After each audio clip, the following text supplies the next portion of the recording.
Welcome back to a new week together.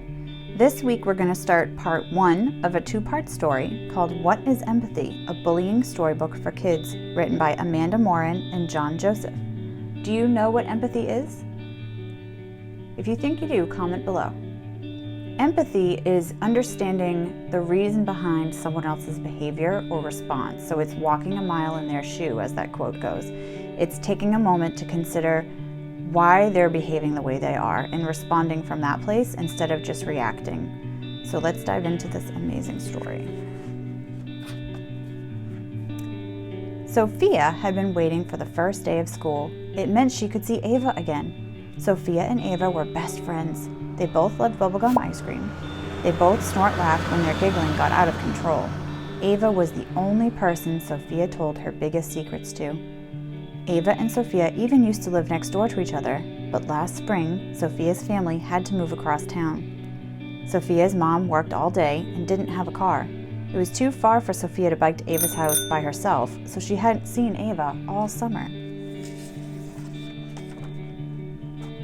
Sophia knew Ava would save her a seat on the bus. They always sat together. But when Sophia got on the bus, she saw Ava sitting with a girl she didn't know.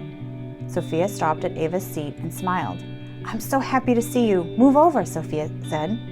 The new girl frowned. "I sit here. Ava is my friend." Sophia waited for Ava to move over, but she didn't. Ava just looked at Sophia, raised her eyebrows, and shrugged.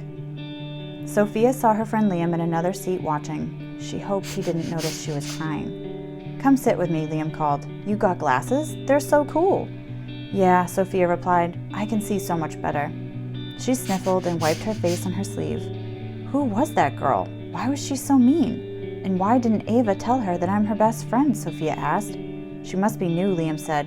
"I'm sure Ava will stick up for you next time." But as the days went by, Ava did not stick up for Sophia. Ava and her new friend Madison even picked on her. At lunch, they told Sophia, "You can't sit here. Too bad." At recess, they told Sophia, "Sorry, this game is full. You can't play." But Sophia knew this wasn't true. She saw Madison and Ava sitting with other kids at lunch and playing with them at recess. Sophia missed her best friend and was sad that she had moved. She couldn't just walk over to Ava's house for a sleepover. They didn't get to eat ice cream together after school. Now, Ava didn't even giggle with her at school. Sophia was lonely. Why didn't Ava like her anymore? The worst day came 3 weeks later. "Did you see Sophia's shirt?" Madison asked kids at lunch. Ava gave it to her because her mom can't afford to buy new clothes. Sophia only wears hand-me-downs. Sophia's face turned red. Only Ava knew that. How could Ava tell her biggest secret? "You should tell the teacher," Liam said. Sophia didn't want to be a tattletale. She didn't know what to do. She was in a pickle. That's what her mom called any problem that didn't have an easy answer. Sophia always remembered her mom saying because she didn't like pickles. She didn't like being in a pickle either. But if Mom knew about being in pickles, maybe she knew how to get out of pickles too. "Mom, I'm in a pickle," she told her mom that night. "What kind of pickle?" Mom asked.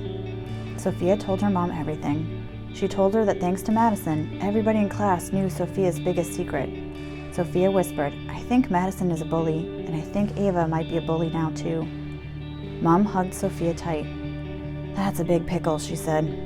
"I bet you feel sad and lonely. It does sound like they're acting like bullies." "Acting like bullies? They are bullies," Sophia exclaimed. "How people act is different from who they are," Mom said.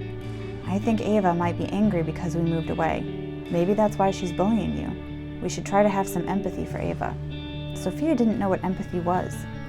"It's when you're able to see things through someone else's eyes," Mom explained. "I know that's hard to do when you're feeling hurt, but maybe you could try." As she fell asleep, Sophia wondered about empathy. Was it a superpower? Could she have it? How could she make Ava see through her eyes? The next day at recess, Sophia handed Ava her glasses. "Put these on and look at Madison," Sophia demanded. Ava shook her head. Sophia wanted Ava to have empathy. She stamped her foot. "Put them on," Sophia shouted. "I want you to see through my eyes." "Mrs. Hall," Madison called. "Sophia is bullying Ava." She's yelling and trying to make her do something she doesn't want to do. Mrs. Hall took Sophia aside. You and Ava are having a hard time this year. Why don't you tell me what's going on? I just wanted Ava to have empathy, Sophia said. What do your glasses have to do with empathy? Mrs. Hall asked.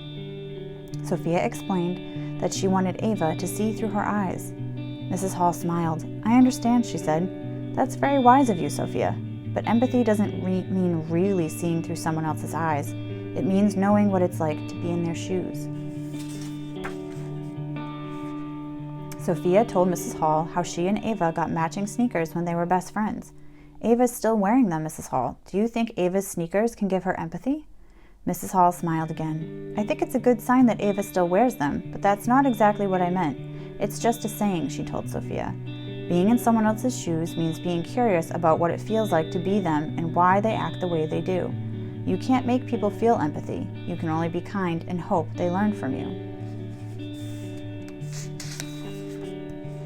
Back in class, Sophia stopped at Ava's seat. I'm sorry about today, Sophia said.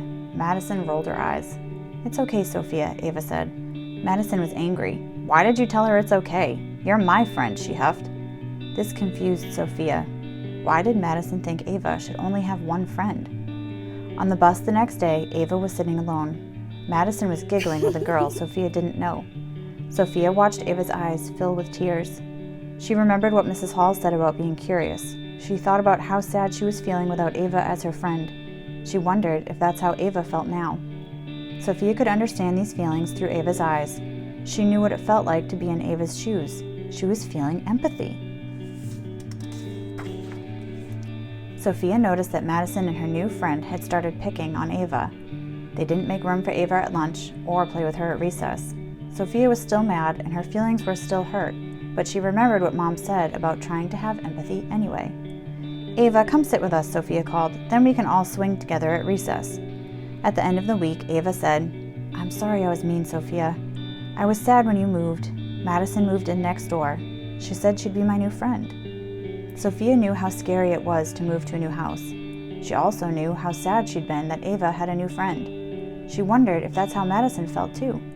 Sophia was thinking about why Madison was acting the way she did. She was feeling empathy again. It was something she could feel for everybody. Let's stand up to Madison together, but let's do it in a kind way, Sophia said. Then she told Ava what she knew about empathy. When Sophia got on the bus the next day, she stopped at Madison's seat and said hello. Madison frowned. Why are you talking to me? Because she's a kind friend, said Ava. Madison glared at Ava. She's not my friend, and neither are you. I am your friend, said Ava. I'm Sophia's friend too. I should have told you that long time ago. We can all be friends. Your turn, friends. Do you think it's important to see both sides of a story? Do you think it's important to understand how someone else might feel? Let me know what you think down below.